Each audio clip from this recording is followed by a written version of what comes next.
Fuck. Hello, welcome to a new session of the Musicians Guild featuring your all-star host, Travis T. Today we'll be covering a lecture called The Music Composer General Education 100.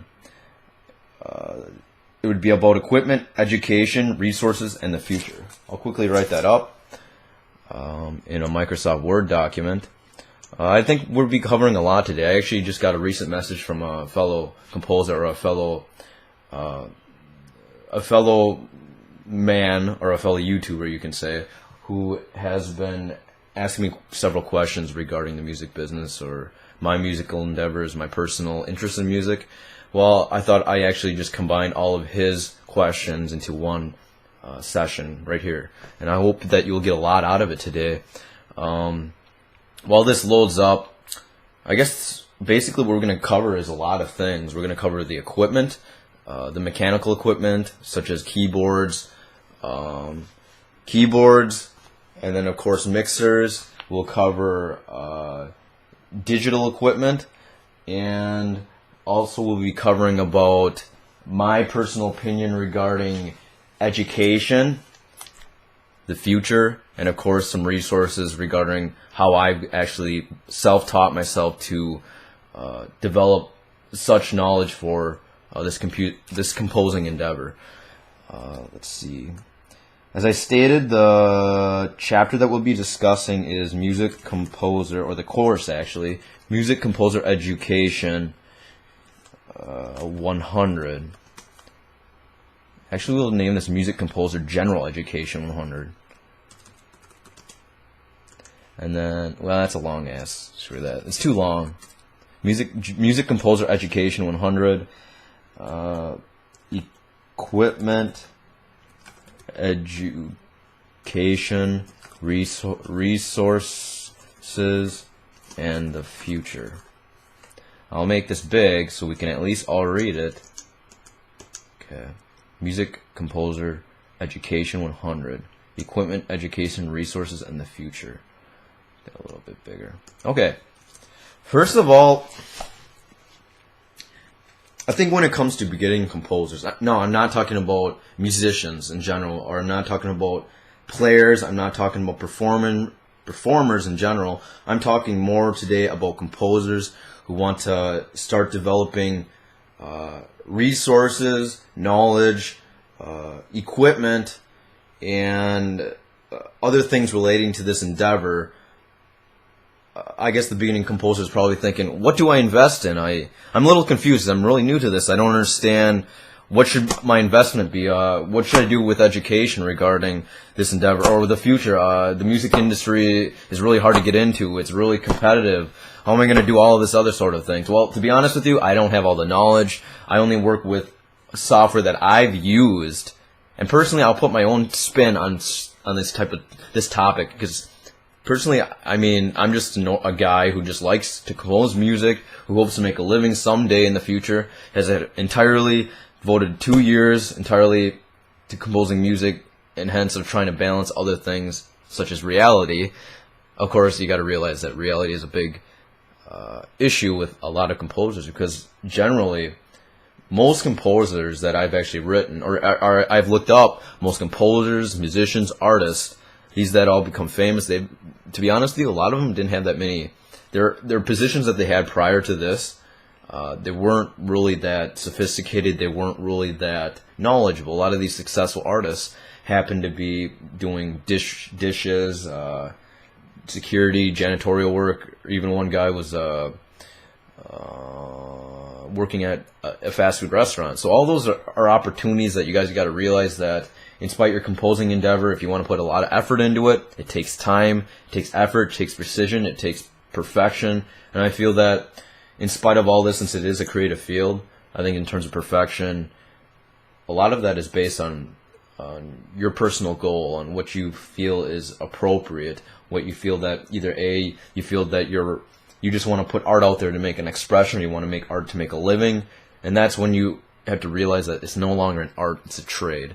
And if you're there just to make money, which I'm kind of trying to do, to learn the basics of what I can do to actually elevate myself to do this, to get myself exposed. I feel that this is my opportunity to share my knowledge, what I know, and how I could actually help the livelihood of other people. Because I know I've suffered some, like, I've actually have a pretty severe mental disability that can often affect it.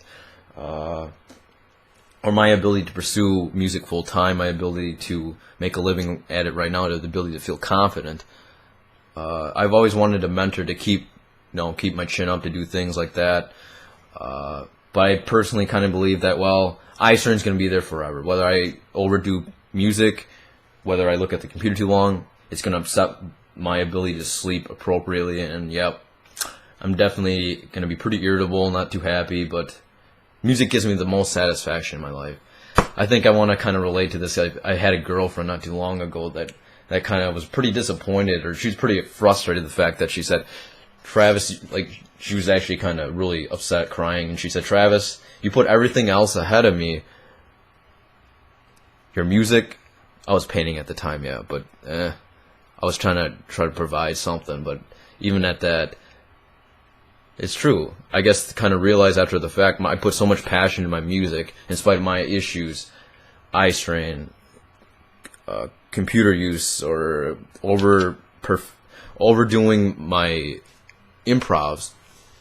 That's the truth. I guess I kind of realized, well, yeah, I committed so much time into my music that it's so important to me. Yeah, that probably is more important than a relationship right now. So I guess you kind of had to figure out exactly what you're trying to get out of this. If you're trying to make a living, or if you just want to compose music for the hell of it, you just enjoy it, then that's totally up to you, and I can't make that decision for you.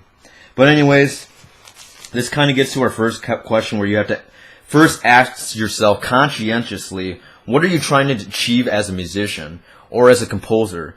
Think about it short term and long term. For instance, you want to be thorough and introspective, because, for instance, I guess when I first started out as a composer, I was a complete idiot. 2 years ago, I just said screw it. I just felt, well, life ain't gonna go my way. I want to do composing. I don't want to play in a church, or I don't want to just play music. I don't want to just play classical music. I'm getting sick of playing this Final Fantasy music because I can't make a living just playing them before. I don't give a crap if I got a 2 million hit on Moonlight Sonata. Well, I didn't make shit on that. So what's the fucking point of trying to do it? If I didn't develop a talent, if I didn't develop that trade, then I felt, well, I'm just gonna dive into it. Big mistake. To be honest with you, my composing endeavor was $8,000 some dollars, even probably more than that, relatively, or even under. I'll have to double check. I can show you what I bought, what I've spent my equipment on.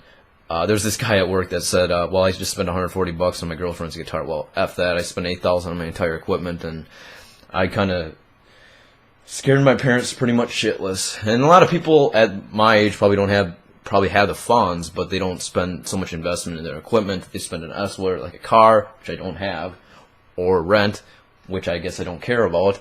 A lot of this things kind of keep spinning over and over. It first started off, for instance, when I first started composing, I said, screw it, I just want to compose. I had no idea what chord progression was, okay?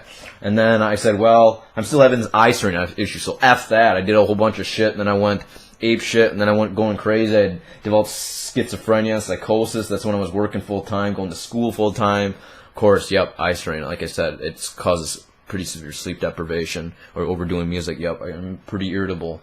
Over time, with those 4 months, I think that's why I developed schizoaffective disorder, bipolar type. So a lot of those issues, you got to realize that, in spite of my limitations, I'm still able to persist through this. So even if you have limitations of any kind of sort, if you can still persist through it because you got that passion, once again, you cannot train someone to have passion. I mean, you might be able to realize them, oh my God, suddenly I know what I have to do to make myself happy. Because to be honest with you, when I first started composing, like initially wanted to do hardcore seriousness, I was actually in the hospital and there's a keyboard there, and I just started screwing out. My first piece was Join the Parade, and I just said, well, I wanted to do this, and then it got pretty rough for a year, man. I was on like 7 different antipsychotics, and I tried 3 different antidepressants, and then 2 different anti-seizure meds. I mean, I was pretty much scared shitless because 98% of the time I was having akathisia, where I was so severely agitated that it was so painful and felt so genuinely torturous to me that I've actually developed the only thing that I felt that I could connect with in this world was my music, my ability to compose, my ability to create something, and I guess that's kind of why I've stuck with it. But before that, and actually before I really got hospitalized, I spent about $8,000, or actually it was $6,000. I lost $6,000 on a keyboard that I never saw. Just bought it online on Alibaba.com. Alibaba.com. Don't ever go there. It is a sham. You can't trust people on there. I pissed off my dad. I spent all my money on my brother, and it just wasn't fun times for me at that time. So just be very conscious about what you're trying to buy here, because I'm not trying to nag you on to not buy anything, but you just got to be a little bit more. Don't be stupid like me. That's all I'm saying. I'm a pretty stupid person when it comes to buying things. That's the thing.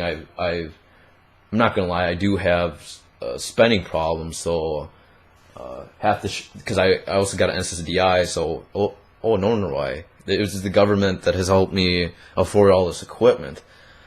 It's all fine and dandy. I really appreciate being able to do that, but I put myself through fucking hell, and I repeat fucking hell to manage myself to keep living. And I struggle with a lot of those mental issues, and I just feel that, well, why do you think where this passion comes from? Why do you think I put so much trust into this, whether I have eye strain or that? Because I developed a really distinct story. And I feel that if you guys have a distinct story and why you have passion for it, or why you go to it, or what gives you the hope, then you're good, grand, and you feel that, well, just keep doing what you need to do. And that's what I hope that you guys learned today. So, enough of my story. I just think that you guys just have to realize what you guys want to think about. There's four different characteristics that I want you to kind of look about. One is the expertise level. Are you an amateur, a novice, an expert when you go into composing? And number 2 is setup. Are you recording live, synth recording? What about, are you doing orchestration or some instrumental for a band?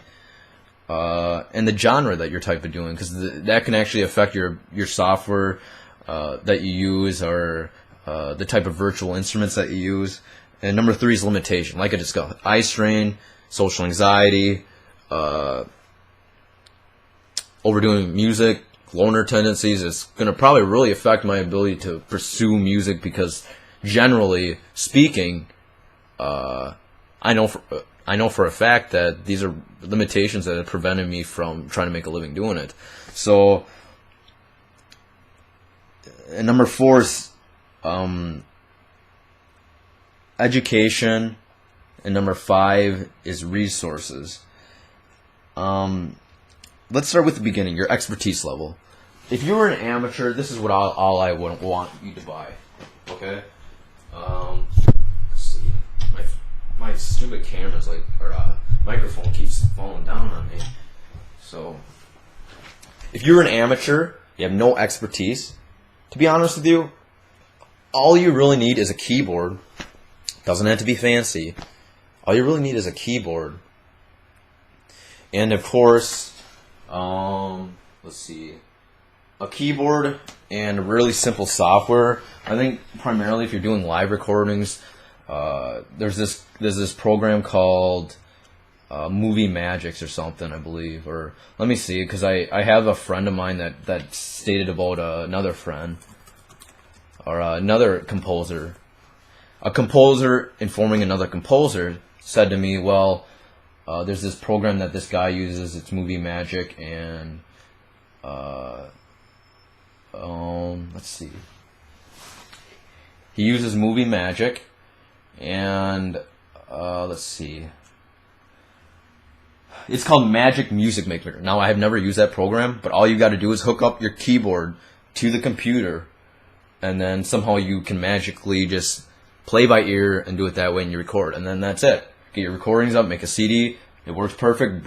A guy named Bruneville has actually done that in his composition. I can actually show you.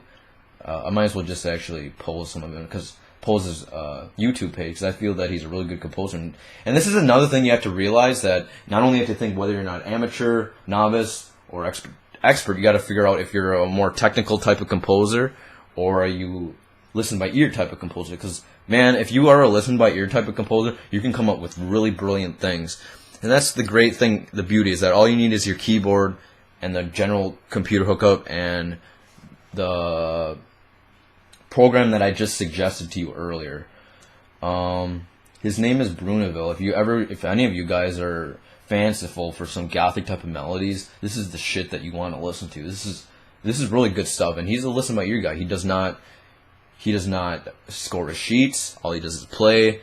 He keeps on tempo. It's fantastic work, man. That's all I can say. It's fantastic stuff. So he has a new album out, The Internal Force. Go check it out. I highly recommend it. He's a guy who just wants to play music, and I really like people who just play it for the passion. Why not? If you can afford it, then you might as well just keep doing that. So I guess he says best musicians composer, so I guess he has me on there too. So I guess that's okay. But I just bought a CD. I think that's why he did it, but I don't know. Maybe he had that up for a while. But BRUNUHVILLE. You can check some of his works out. Good stuff. Okay. So you're an amateur. You got the general keyboard, and then you got the general hookup. Now, to be honest with you, when it comes to the keyboard itself, I started as a musician and a performer, a piano player, and I like the way pianos feel. That's what I like. I like the way pianos feel, and the way they felt. If you feel the difference between a live, some keyboards are really clanky, and they don't have any touch to it. Like, you know, this old keyboard I want to show right here. It's just a really crappy old Casio keyboard that I've had, but I still use it because I know it travels lighter. It's smaller than the 88 keys that I have here. I'm not sure if this is a 63. I can't remember how much it is, but it was a really old keyboard since I had when I was in middle school. And it works perfectly good for general compositions. So if you're a novice and you already have a keyboard that has a MIDI output right here, then you might as well just use it. Now let's talk about the MIDI outputs. There's two different types. One is this type of keyboard. It has these two different prongs here. Let's see that video. I don't know if you guys... I gotta go to the video to see if you guys can see it. Okay, I'll go closer. Two different prongs in this, and it lights up. It's a MIDI USB. It translates MIDI data into USB data, and that's all it is. This is one type of keyboard that you can usually tell because it has two prongs and it hooks in the back. That's the old style, right? The new style is the USB-A to USB-B. And typically, if you look at this, it looks a little different. Let's see if I can find it. All right. It looks like a USB cable on one end, but then you got this little bitty USB-A port right here. It's smaller. This is actually can be fit in some cameras too. Some cameras use some digital cameras, and then it hooks onto the computer. This looks a lot more efficient. I personally like it a lot more. You know why? Because it's not so clanky looking like that, and it just, the data still picks up on the computer. So why not? That's why I like it. So I gotta fix this. I hate how it falls all the time. You know, you can't hear me all the time. So all right, okay, that's sweet. So once again, if you're an amateur, pick the shittiest keyboard you got with digital input. It's all that matters to you, man.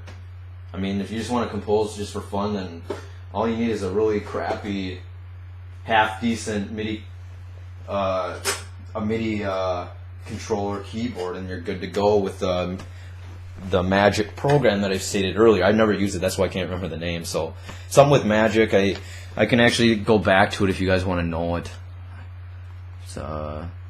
Don't remember what the hell I said, so I'll go back to my account and then we'll be able to find it there. So, and of course you guys need a stand for it. This came with the old one. Some of these keyboards didn't come with it, so that's a thing you gotta kind of realize. And then when it comes to software and you're an amateur, I just recommend Finale Notepad. You can get that for under $10, and if you go to finale.com, then you're good to go. It's right there, finale.com, Monopark, Inbox, Finale. So amateurs, I love Finale. You can use Sibelius, but it's a high-end program. It's more professionally. speaking, but I hate the way the layout is. I just don't like it. I mean, there's some people that like it, but I don't. Another program you guys could use is GarageBand. That's another program to compose with. Now, there's a lot of there's a few composers I know that are kind of extra. They play. It's more experimental music without it's unstructured chord progressions. They just play whatever, like I used to, just play whatever, bum, bum, bum, bum, bum, bum, bum, make music and call it that. Well, I think the best way to actually learn music isn't through digital software. It's through your freaking keyboard. All you really need, to be honest, if you just want to record sound, is Audacity. That's another program that you could try. Let's see, programs. Let's just do this. Let's see, type of composer: amateur, novice, expert. Amateur. So amateur keyboarders want low-end keyboard, and they want let's see what they want. They want Magic Music Maker. I never use it, so I can't give you a lot of information on what it does. So I can't give you too much information other than the fact that you can make good music from it. So, and then see this damn fucking thing, man. Okay, low-end keyboard. Low-end keyboard with MIDI output, 2 prongs, and then the software you want is Magic Music Maker or Audacity or Finale Notepad. Just see, I don't want to have to take so much time on this, because just look up Magic's Music Maker or Audacity or Finale Notepad, and then you should be good to go. And then let's see, Technique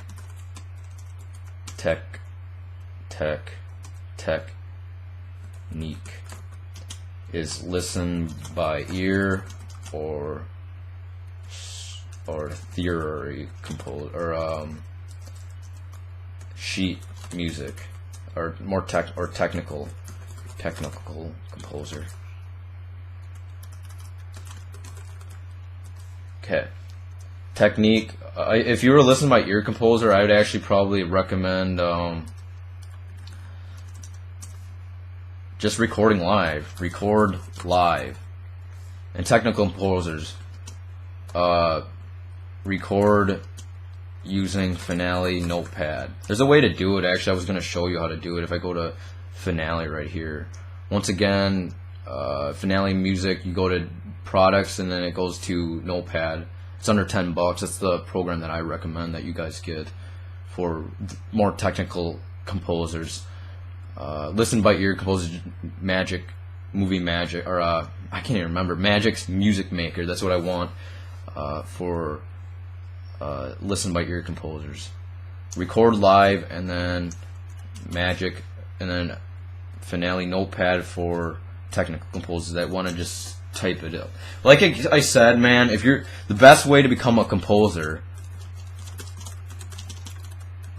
is not the technical route. It's just playing what you hear and keep doing that. Because over time, when you build that skill reading sheet music, I feel that the listen by ear composer are a step ahead of the game, because all they have to do is learn sheets and then get by it that way. If they want to sell their sheets, and then do it that way.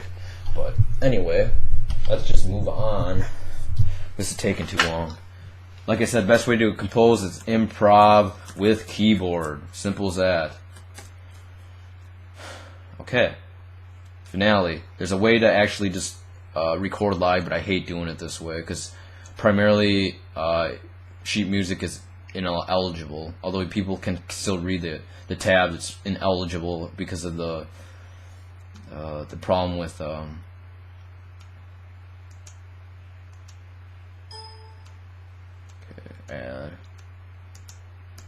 okay, there's this on Finale. There's this little record button called Speedy Wizard or something, or let's see, Hype Scribe Tool, Or no, that's not it. Or actually, just hit record. Okay, click there, and play it. Da dee da dee dee dee da da da da. And then you're good. And then you can just hit record, and then you're done. Oh my god, this is already a half hour, dude. This is gonna be a long session, longer than I thought. But oh well. Okay. So novices, I feel that if you guys are novice composers, you guys want a more maybe a moderately expensive keyboard.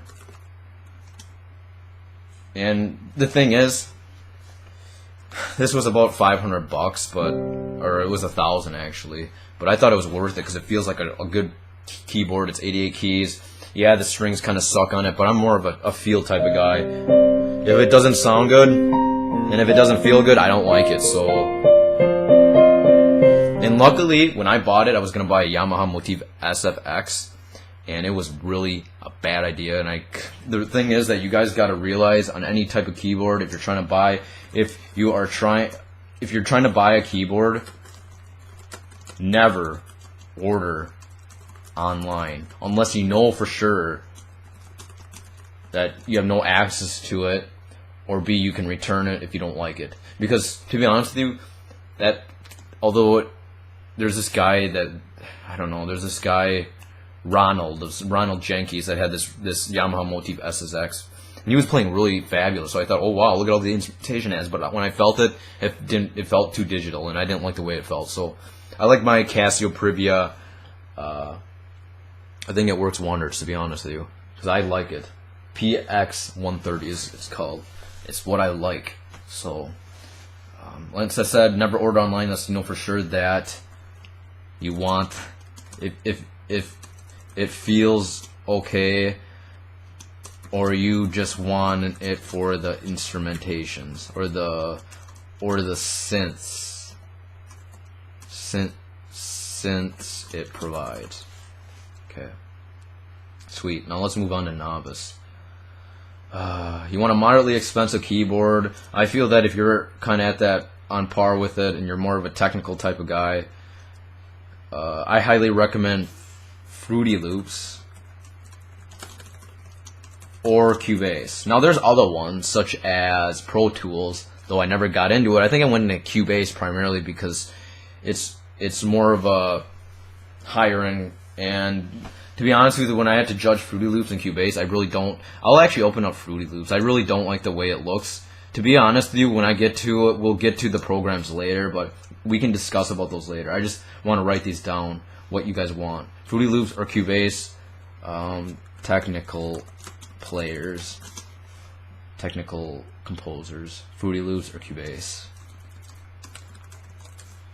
And for listen by ear, I recommend actually Cubase, just because Fruity Loops, I think it's meant for more hip hop type of melodies, because all you got is insert notes here. They got let's say they divide in the measures. You got measures on a sheet music, but they divide it in like 8 or 12, and you just push buttons, and that actually it progresses over and over. I can actually show you later in a bit, but I'll let you guys know in a bit. Anyways, and then technical composers, expert. To be honest, if you guys are experts and you want all the stuff, then I recommend Fruity Loops and Cubase, because there's some plugins I like on Fruity Loops that can be really good for hip hop, like I said, and they can provide a little bit different synths. And the thing is that there's a rewire system in Cubase that allows you to play through Fruity Loops, so it's really cool. I haven't used it a lot, but maybe because I haven't done a lot of hip hop, but that's something I'm considering. I think even listen by ear, it's about time that you guys start getting technical, write sheet music, so you want both. Fruity Loops, Cubase, Finale, or Sibelius. Fruity Loops, Cubase, Finale, or Sibelius. Okay, sweet. Now let's just discuss about the next subject. Let's talk about the setup. setup can be tricky, man. You got all these chords. I don't know if you guys can look, but there's a whole bunch of chords here. I highly recommend, before you guys buy all the equipment, is to recommend a USB hub, a 2.0, 3.0. This is a pluggable. It's called a pluggable one. USB 2.0 has a tendency to go faster, so I highly recommend it. You got like 1, 2, 3, 4, 5. I think you got 6 ports here. Somewhere. Push. Yeah, 1, 2, 3, 4, 5, 7 ports. Excuse me, 7 ports. It hooks up to the. It needs a plug-in, but it's something that you need for setup. Is a USB port. So I'll write that down. You want setup to. Let's see.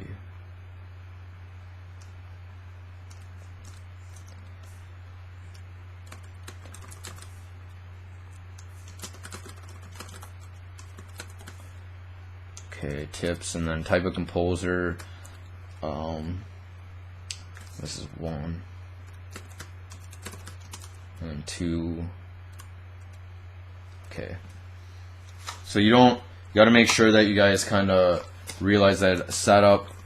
You want setup. You want a USB hub 2.0, and then B, you want what are those? Electrical outlet hub. I don't know what they're called, but you need electrical hub because you can have a lot of chords rampant around everywhere. And then setup, you also want your keyboard, of course, and then you want MIDI output. MIDI USB output. And then E, what else would you guys want? Relating to this, I think that pretty much covers it. Oh, when we talk to software, we will get to that in a bit. But the thing is, general setup, if you guys are recording live, like I said earlier, then you just don't need all this equipment, man. It's just pointless to go spend for software when you just can do it this way. I think the biggest thing that could help you in general, though, is plugins. If you were a software type of guy, if you want to do hardcore live recordings, and you need the software to do that. Because if you're doing orchestrations versus some band setup, you can actually just get by. I'll just write this: band setup. Band setup. I think primarily you need a lot of microphones. To, I don't know how many. I'm not familiar with this, but you need microphones. You need Cubase. I'm just gonna write what I have, what I think is probably reasonable. Cubase, and of course you'll need Ozone plugins. I'll just write plugins. DAW is digital audio workstation, so plugins, and then plugins like what would I recommend if you're doing band setup? I recommend Toontrack, Superior Drummer, East, West. Ministry of Rock, and these are VST plugins, and then you need mastering plugins too. This is for all types of mastering. I'll just write this too. Mastering, you'll need let's see what I have. Fab Filter C. You'll need Fab Filter C and Ozone. These are the only two. Mastering is different. We'll get to that later. I'll make a different tutorial, but those are the things you need. So mastering, Fab Filter C, and Ozone. For orchestrations, this is for people that are really trying to invest time in doing it and just want to make really good music. Orchestrations. Let's see. Move that over. What would I recommend? I recommend microphones if you want to still do vocals. We'll get into that in a bit. I'll talk to you specifically about microphones. Then DAW, Cubase, or Fruity Loops. I think Fruity Loops is cheaper, but I'm not quite sure. I think you guys want to double check on that. There's different types of Cubases. There's Cubase SEX, Cubase Essentials, Cubase, and there's Cubase. Which one version do I have? 6. I think there's Cubase 6, but there used to be 2 different versions. Cubase Essentials is for those with novices. I actually highly recommend Cubase. I should have probably been more specific. Is that if I did I write Cubase anywhere? Nope. But Cubase SC, that's Essentials. Doesn't have all the features, but it's a lot cheaper. So it's a lot cheaper than just Cubase 6, I believe. Orchestration, sweet. DAW, Cubase, or Fruity Loops. And let's see. Synth recordings. And then DAW, I think VSTI plugins. East, West, Quantum Leap. And then Symphonic, Choir, and Orchestra. And then what else? Symphonic, Choir, and Orchestra. And maybe Stylus, RMX, or Spectrasonics, RMX, Stylus, RMX / and Omnisphere. Okay, and for let's see, genres. Genres are really specific. I think one thing I noticed is that I think Omnisphere and Stylus RMX is really good for creating hip hop. So I think this is the one thing that you guys have to realize. It also can create percussive setups. So that's one thing you need to know. Omnisphere is a little different in the fact that Omnisphere is actually VSTI. Stylus RMX is like beats in general. It's like predefined sets of instruments that play over and over, and that's kind of what happens with that one. So that's the one thing that I just want you guys to be aware of. Okay. That is great.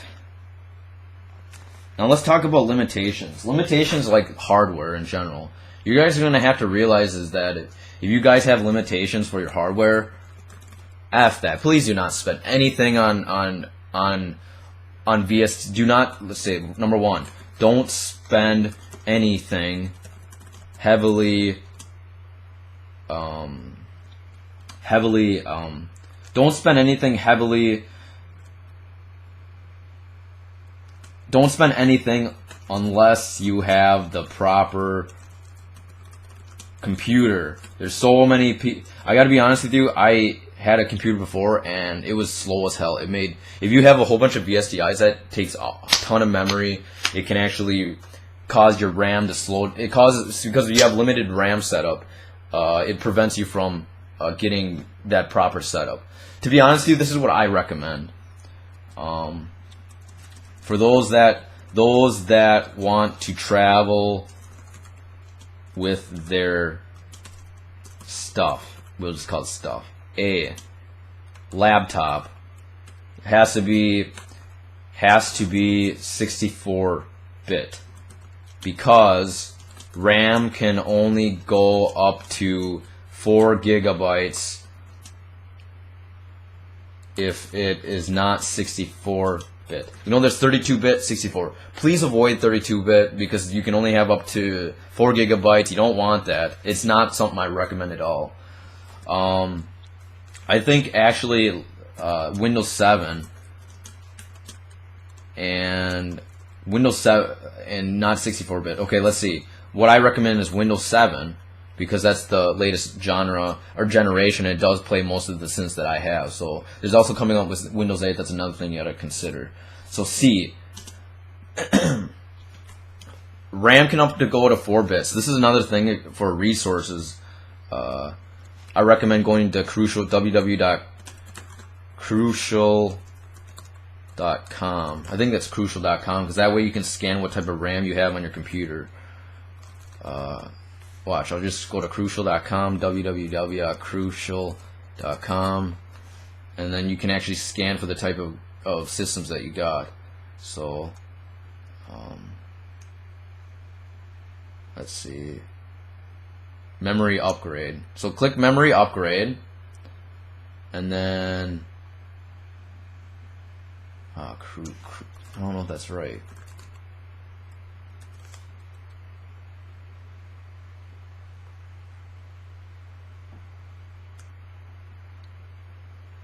Huh, I'm not sure why it's working, but... Ooh, here it is. So basically what you do is actually go to memory RAM, I think. Oh, scan my system, right in the beginning. Scan my system. So you want to go to Crucial website, scan my system, and then you can buy another stock of RAM. I mean, I won't get in the setup to put it in because, oh my god, it's already 42 minutes. I don't want to spend time to show you guys to do that when you just gotta... I may make another video to show you how to install the RAM. That's another thing you gotta have. So, Windows 7. Latest is not greatest, but Windows 7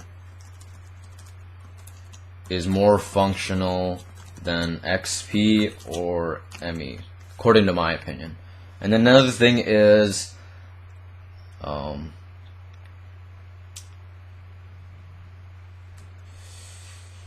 see, the thing is, if you have 64-bit, some computers you have to note. I want to note that laptops in general is that some laptops can only go up to 8 gigabytes because of hardware limitations. And it's also noted that, I am not sure if all computers have an extra casing for the RAM installation. That's the one thing I'm not sure about. So that's another thing. I think another thing is hardware in general. Let's see. Hardware. No, it's not hardware. It's hard drive. Sorry. I think the biggest thing is you guys had to realize is that I bought a hard drive and it ended up not fitting because it was too big. So that's another thing you got to realize. There's 2.5s, 2.0s, and 3.0 millibytes. I think I bought a 3.0. Watch out, because you got to make sure that your hard drive fits in there. You want to make sure this hard drive actually is at least 720 RPMs. It runs at RPMs. It runs at least 7,220 RPMs. That's how rotations per minute, how fast. I think it has to do with how fast it caches, but I'm not sure. I just know that 720 is a lot better than 540, so don't buy the 540 one. I ended up buying one. And then, of course, gig drive space. Crucial, man. Crucial. Gig drive. I think I have a Western Digital. I think I have a Western Digital Velociraptor. I gotta check. Western Digital.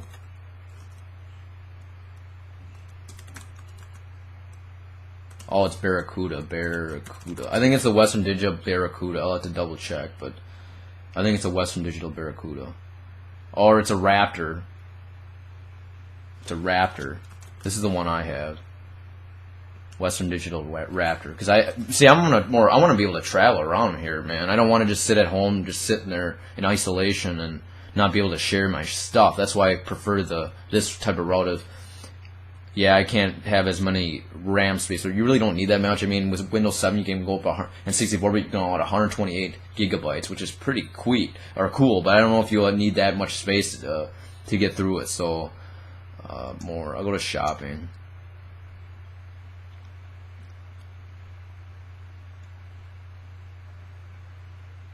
I think I have a 107, 120 one. That's what I have. I'll have to double check, but.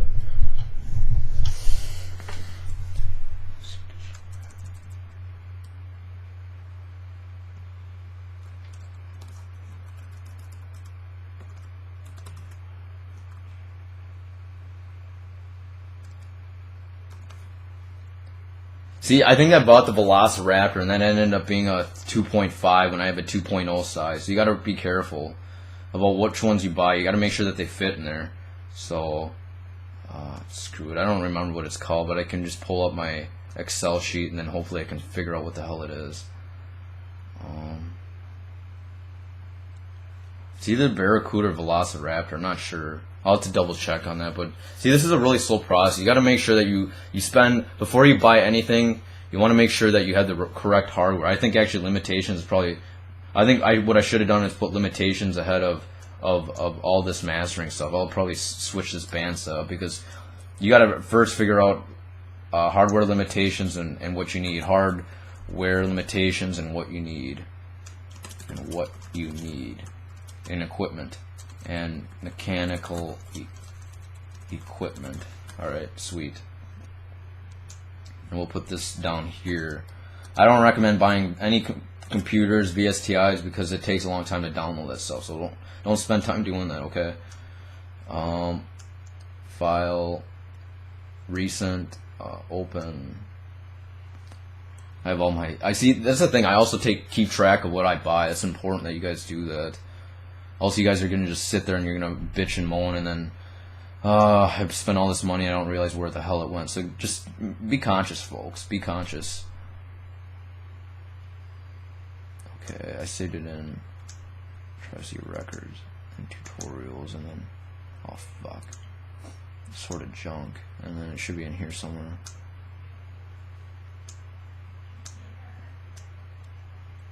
Bank account setup. Yep. It's in bank account setup, so I'll bring it up what I bought. I can give you a relative overview of what I bought. It's a lot of shit. A lot of stuff for my music, man. That's why I take pride into it, because it's what I care about. So, let's see what we bought. Mastering products. These are all the mastering. 8,000, yeah, roughly 8,000, dude. I bought a lot more stuff than I probably needed, though. That's the thing. But I was testing. I was new to it, so I don't recommend any of it. Let's see.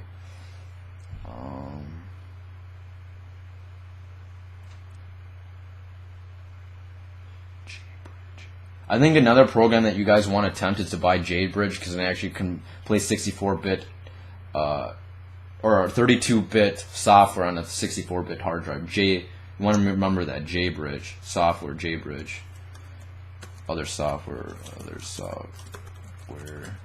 JBridge.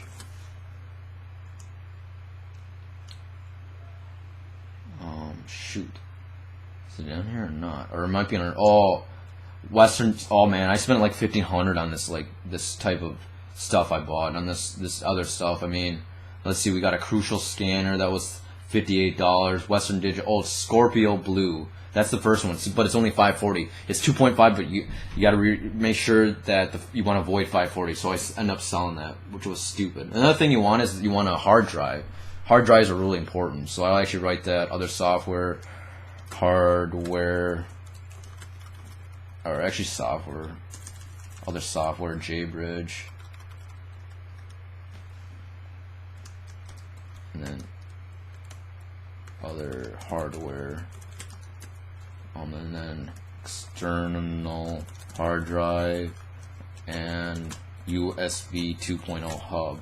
I think external hard drive is fine. I have a 1.5 terabyte, so that thing's a monster, man. So it's up to you what kind of hard drive you want. I'm not quite familiar with what I bought, but to make sure that you want. So I ended up buying let's see.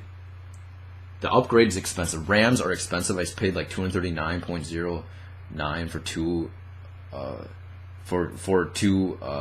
gigabyte ones, at the $239. So they're expensive. So I think I bought a Western Digital Scorpio 750 gigabyte 2.5 SATA, 720 RPM, 16 megabyte cache. So remember, 720 versus 540. Avoid the 540. SATA. That's what you want. Western Digital's. That's the thing. You got to make sure that your computer can handle a 3.0. I couldn't handle the Barracuda, so I ended up spending all that money on a Barracuda or a Velociraptor when I couldn't fit it. So I had to buy a Scorpio 750, a digital Scorpio 750 gigabytes, 2.5 inch SATA. So you got to make sure that you are aware. Watch out for size. At least 720 is a lot better than 540 gig drive space. I have a Western Digital Raptor or Western Digital Scorpio. Shoot, Scorpio. 720, 750 gigabytes. And 720 RPMs. That's the thing. Remember, the gigabyte. Look, when you look hard drive characteristics, you want to make sure that you have the correct size, and then you want to have at least RPMs. Look at RPMs, and lastly, gig drive space. Bigger the better, and you're good to go, man. You're good to go. Like I said, the reason why you want all these features is because for laptops, they don't work as fast, not as sophisticated, so lack of these resources will slow down VSTIs. Okay, another program that you want for software is actually really important if you guys don't have an ASIO driver. If you don't have an ASIO driver, I recommend ASIO for all, because then if you alter the I can't remember what the hell it's called, but it's just some ASIO for all is actually, I'll look it up. Just look up ASIO for all. It's actually a driver for the sound, and actually it can, if you hear this fixes disruption in sound or dropouts, JBridge. You'll figure it out. I think that's why JBridge plays 32-bit on 64 software or computers, or plays 32-bit software on 64-bit computers. Okay. So be aware of all these limitations, my friends. Laptop has to be 64-bit, and because RAM can only hold up to 4 gigabytes if it's not 64-bit. So that's something you need to know, and Crucial has to scan it there. Windows 7 and hard drive. Other external hard drive and USB hub. Remember these. And then other software, JBridge and ASIO for all. Well, folks, that's pretty much it for orchestration, so let's go back to here. I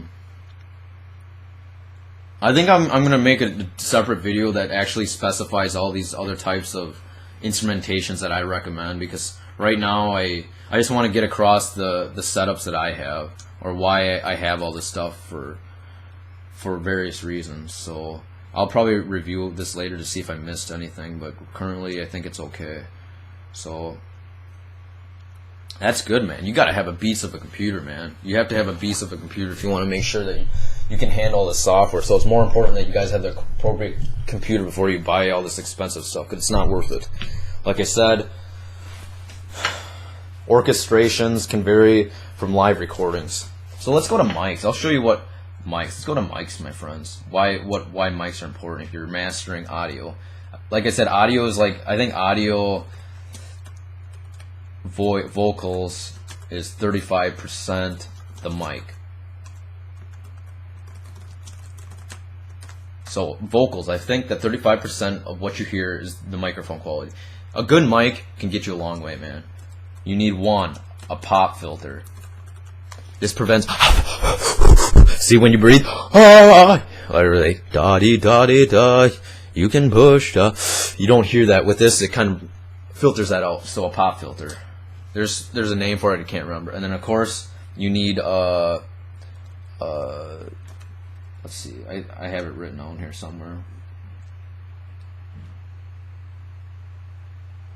Oh my god, did I not put them on here? Oh wow, I can't believe. Oh wow, I can't believe I didn't put it on here. But I can actually look it up on here and see what I bought. Go to Amazon quick. So basically, you want Audio-Technica.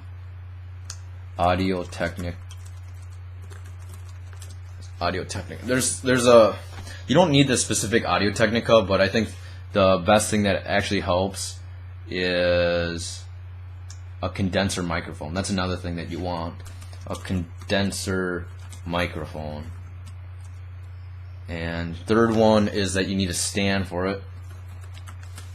And then fourth is, see, I'll just go to my account. I can't remember what the heck I bought for it, so I'll have to figure out if that came together or not. I can't remember what this is. It's like some sort of chassis. I gotta remember. I don't know what the hell it's called, but that's another thing. Why I bought this setup, because I know it's so important for audio that it makes things sound better. So, sign in, great. Now orders, go to that, check them out. We'll see what I bought. I don't remember, my friends. I don't remember. Okay, go.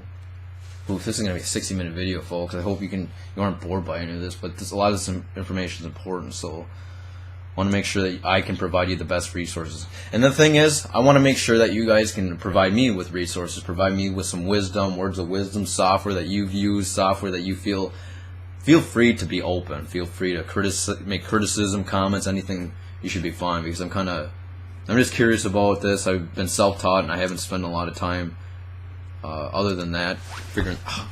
You know, this is a pain. I guess it's a kind of a cheap stand, but I think that's the reason. Not the most greatest efficiency. So, but anyway, let's see if I can.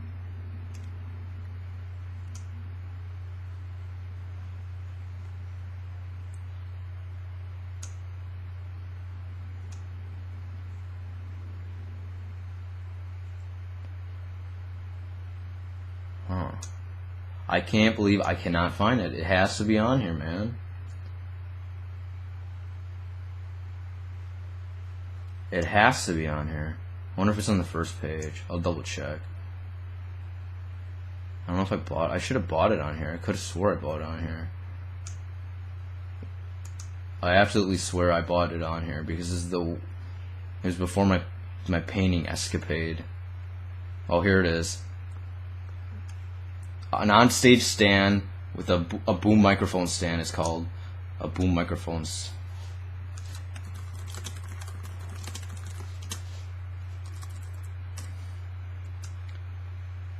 A double pop filter, 6 inches. That's fine. That's I bought a really cheap one.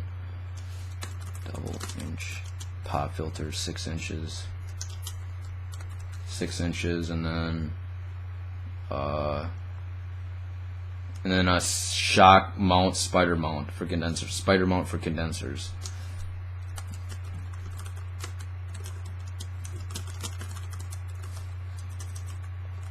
And then I'll list what I have. Oh shoot. Just look. So I have the music. Oh shoot. God dang it. Okay. So I have a musician's gear double pop filter, 6 inches. Let's make this bigger. View.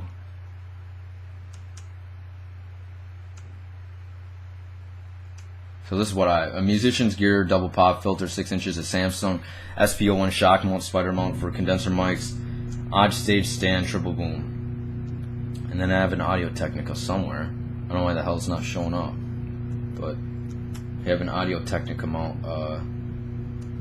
Let's see.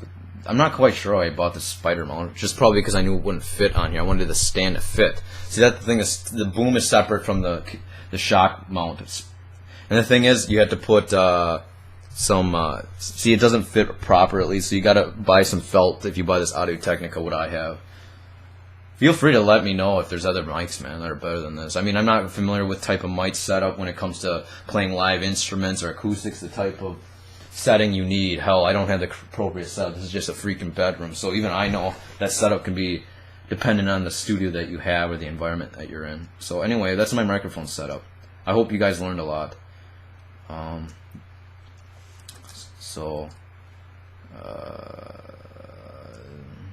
Mastering software.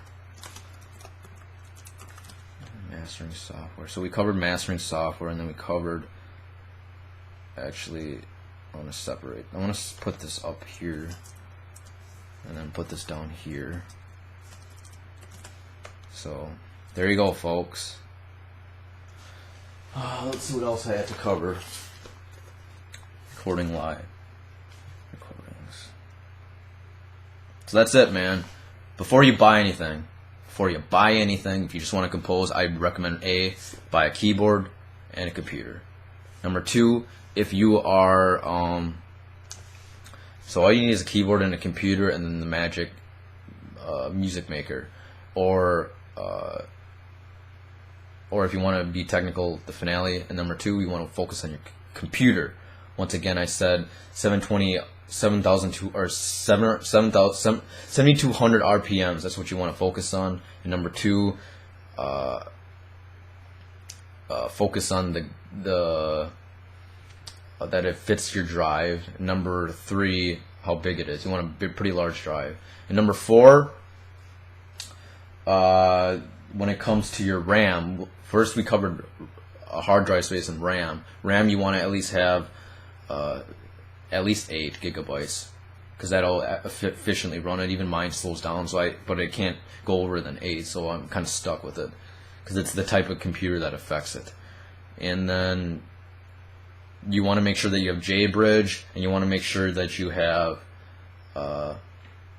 ASIO for all, because the sound dropouts, because of the I guess it can't handle the sound, and so you can slow the rate down. I can't remember what it's called. I just know that you can just change the rate. I'll have to figure it out later, because I don't want to go up and I'll do some other tutorial on that some other day.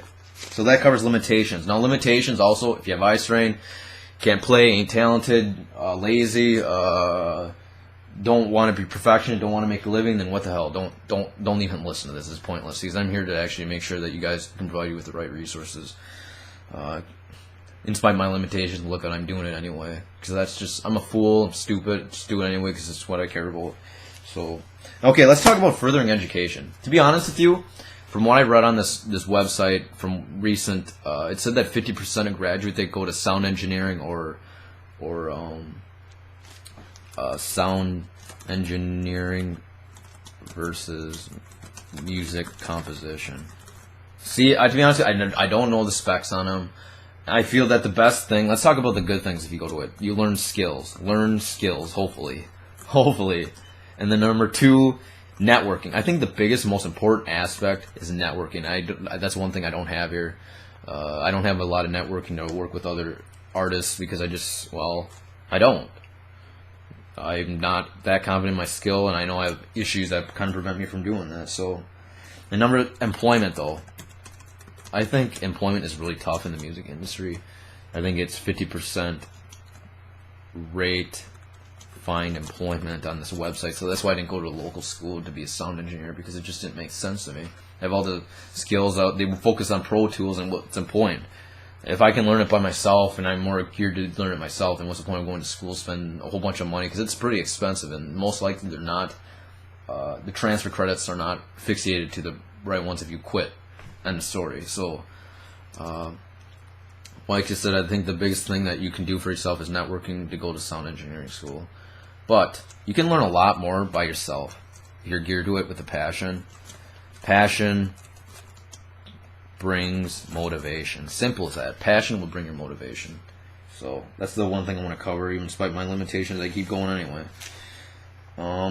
Passion will bring it. I feel that that's why I hesitate to do sound engineering versus music composition. But the thing is, if you want to be a sound engineer, that focuses more on mastering and mixing, rather than music composition focuses on the glitz and glam, classical coverage and stuff like that. Although if I had a choice, I'd choose music composition, because through that I'd rather just hire some sound engineer to do the stuff. It's what I meant. Creativity versus, there's an art to sound engineering, there is.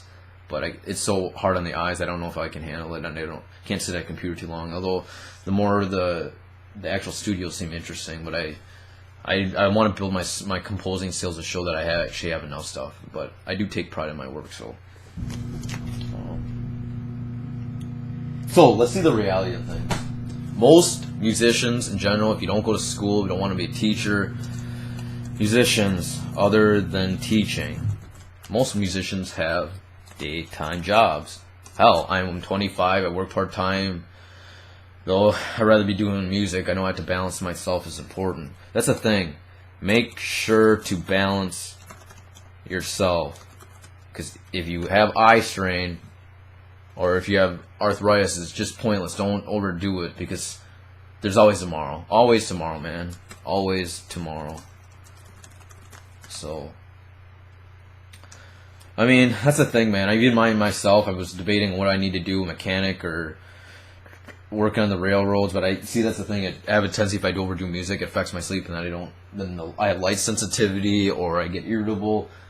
So I'm a stubborn ass, man. I want to make sure I do music, but I know that it's going to cause problems, so I can't really further pursue anything that I really want to because music is the only calling I have. I don't really have any fallback, but besides maybe a piano technician, but that'll take a couple of years to actually build a client. I just want to make a living now. See, that's the thing.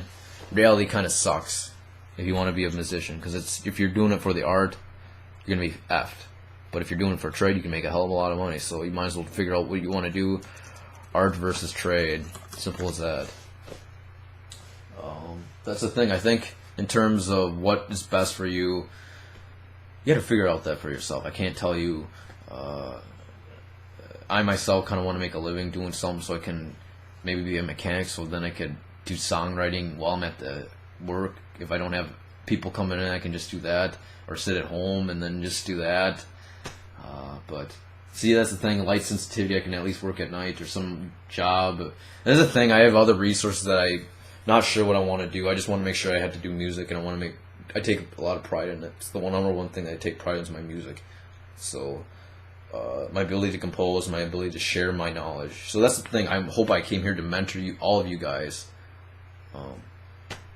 Take pride in your work if you really care about it. If you really care about it, then yeah, you got to work pretty hard at jobs, but I guess that's life, man. You just either that you find a job that might teach you to get out exposure, work at a school, networking, or join a band, or see, I joined a band, but that ended up for some reason we kind of just lost contact with each other. Or once you join a band or do music, or another thing is go work at a music store. There are not a lot of here in Minnesota, so I can't really say much. But anyway, I thought I'd just end it here. monhopark@hotmail.com, 651-491-8440. Text me, call me if you have any questions, comments. I can post another video on it. So that's great. Let's do the overview again. See if I covered everything. Okay, once again, we talked about mechanical equipment and virtual equipment. I'll go into basis when we actually get to that. And now, once again, you got to first ask yourself consciously, why are you pursuing this music career or composing career? Do you want to make a living, or do you just want to play for the hell of it? Have fun. Although you can do both, it just takes, making a living takes a lot more work. Okay, we covered expertise, amateur, novice, expert. If you're amateur, stick with Magic, music maker, and just a keyboard, a really low-end keyboard. Novice, higher-end keyboard. If you focus on touch, then you want to make sure that you got a good touch. See, the keyboard itself, you either want to focus on touch or how it sounds, or both, which can actually add up on the price. And expertise, you want to focus on software. Get the best software you want, and other than that, you should be okay. Then we went to limitations. Make sure you have the right keyboard, 720 or 7200 RPMs for hard drive. Or let's talk hard drive and RAM. Those are the two things you got to focus on. Hard drive, 720, at least 7,200 RPMs. And number two, you have to have at least 2.5, or you got to make sure what size of hard drive that can fit on your hard drive space, cartridges, handler. And then we talk about RAM. Just go to the Crucial website, www.crucial.com, to figure that out. And then software, JBridge, and I keep repeating because I want to make sure that you guys get in your head. JBridge for 32 to 64-bit computer, plays 32 software on 64-bit computers, and number 4, JBridge, and ASIO for all if you don't have an ASIO. That's the thing. I don't want to spend a whole bunch of money on ASIO, and I don't know the two shits about it. I just don't know for sure that if I have dropouts, I can at least control the performance, and then that way I can at least beef up the how much flow is going through the heart, because some sound can't handle all that information. So if you boost it up, and then the one thing you got to know, we'll bring it up later. But anyway, then we talk about setup. Whether you record live, synth recording, orchestration versus band. Remember that if you record live, then you don't need all this equipment. Screw it. work up in your talent. You just need a good mic system. I don't know how the setup is in a good studio. Number synth recordings. You want to focus on the software. We just talked about East-West, Toontrack, Omnisphere, Stylus RMX, Ministry of Rocks, Symphonic Orchestra, Symphonic Choir, and genres. We talked about, for DAWs, we talked about Pro Tools, we talked about Cubase, and we talked about Fruity Loops. Fruity Loops is for more really basic beginners. Cubase is definitely for expertise. Pro Tools is probably in between. I like Cubase because that's what I've always used and that's what I've always trained myself on. So that's it. And then we talk about further education, reality. Figure out what you need to do, and I hope that this setup and I as a host have given you enough information. Please leave comments, business inquiries, or any concerns or questions, because I'm willing to answer them. I'm trying to get more videos across because this is what I feel. If I feel I can't get a mentor to help me because I know my limitations, I feel that I can at least provide some information, some resources to you guys, so you guys can be effective composers, be successful in who you are, be passionate about what you do, and either A, focus on a job and try to get that. But anyway, that's kind of what I'm trying to focus. Well, I want to end here. Travesty is signing off. I hope you guys take care. Salute. Bye. Oh yeah, one thing to note, you guys, is that one thing to note that I should probably actually cut that here, but one thing that I know when it comes to sound system, you have to realize that people might say, well, better speakers, the better sound. Well, of course it is. You have better sound, but that doesn't mean that if you have clipping in it, it's still going to sound bad, whether or not. So I actually don't even recommend it. That if it comes down to it, I think earbuds or even just listening to your hard drive should be efficient enough for sound, because if you have DVD problems, you're going to hear it anyways. So you gotta, the sound system, I don't care, sound installation, it doesn't matter what type of setup you have. In fact, I think laptop speakers are the best to hear whether or not it's good, because if it still sounds sharp and effective and you got it close to the maximum dB as possible without clipping, then it should be good to go either way, whether it sounds good on there, on some really powerful speakers, or the laptop. So focus on laptop speakers. If you have the volume all the way up and you don't hear clipping, then you know it's good, because most professional sounds have no clipping at all when it's even highly powerful. So focus on that. Thanks, folks. Bye.